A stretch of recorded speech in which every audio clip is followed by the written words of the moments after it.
And check out the view from the CTV Skywatch camera looking out to the northeast. Lots of sunshine that we've been enjoying for today. We're currently sitting at 13 degrees. Our current temperature, our humidity has tapered down nicely. Winds are out of the southwest about 44 kilometers per hour. Right now, they have been a little gustier than that earlier in the day, depending on where you are in the Lethbridge region. Closer to the mountains, the winds have been fairly strong. But on the flip side of that coin, these are the numbers that we've picked up because of those strong winds. We're in that Chinook mode where we have area of high pressure trying to dominate southern Alberta, low pressure trying to push in from the BC coast. And of course, it makes the gradient between those two systems very, very tight. Winds very strong, and the temperatures pop up because of that strong wind out of the southwest. So that's the bonus, but I know a lot of you folks really don't like the strong winds, and we're going to have to deal with it tonight and again tomorrow. Got a major low pressure center off the BC coast, and it's funneling that precipitation, putting quite a substantial amount of moisture in through Washington State, Oregon State, and the Vancouver coastline as well, and a little bit further up the coast too. And it's also breaking apart these rogue low pressure centers that are going to be skipping across the mountains, just kind of getting caught up in that upper level flow, which is very, very strong compared to what we were dealing with here at the surface. Now for Calgary, one of those upper level systems could be breaking apart and moving across as early as tomorrow afternoon, causing some possible thunder showers. That's not the case here in Lethbridge. It looks like the trajectory of one of those low pressure centers breaking off from this mix of mixed precipitation in BC will be Sunday for us. But in advance of that, we are seeing these bands of cloud pushing off, and there is a little bit of precipitation. We've been able to see some distant rain showers looking at some forecast models. But as I said, it's this system here that's going to be skipping across later in the day tomorrow. The wraparound from that low could be kicking some convective activity into the Calgary area. But for us here, it looks like it'll be cloudy as we head into the weekend, but fairly quiet until we get into Sunday. Down east, major low pressure center that's rotating in Newfoundland, Labrador.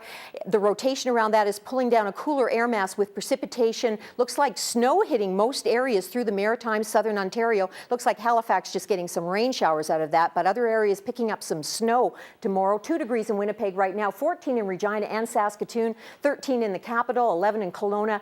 6 days of rain expected in Vancouver, and that's been the pattern for a few days. Sunny in Whitehorse for the next few days, and in Yellowknife, a sun and cloud mix today, but starting tomorrow, looking at some flurry activities redeveloping.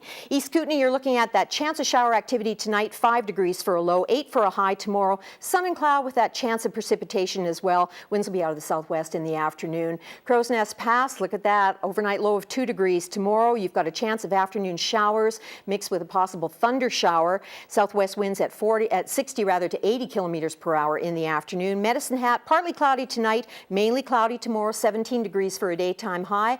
And for us folks here in Lethbridge, we're looking at clear skies for the most part tonight, just some high thin cloud. Tomorrow we'll have a sun and cloud mix, but the winds will be gusting to 80 kilometers per hour by the afternoon, 16 degrees the expected high.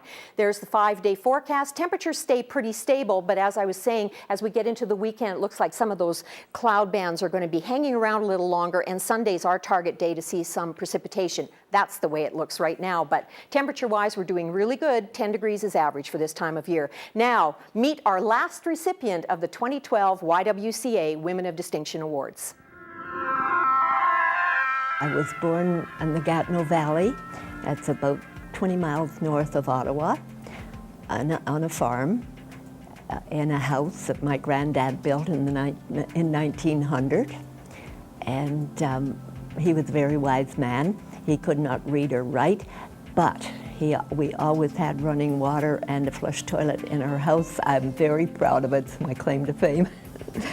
However, my dad took over the farm. My granddad passed away when he was a very young man, and my dad had it. So we had a farm, which was kind of big in Quebec, but very small compared with Alberta.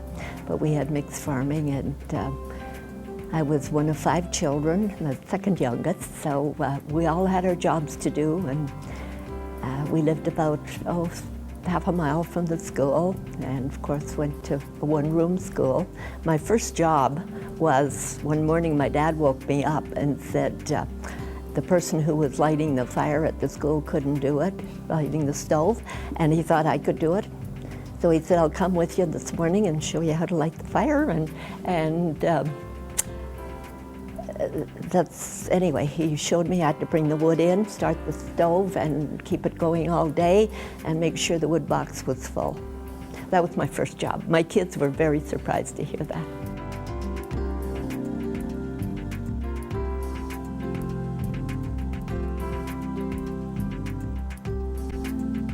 Dory's Story, sponsored by Langenberg Optical, voted Best of the Best for 2012.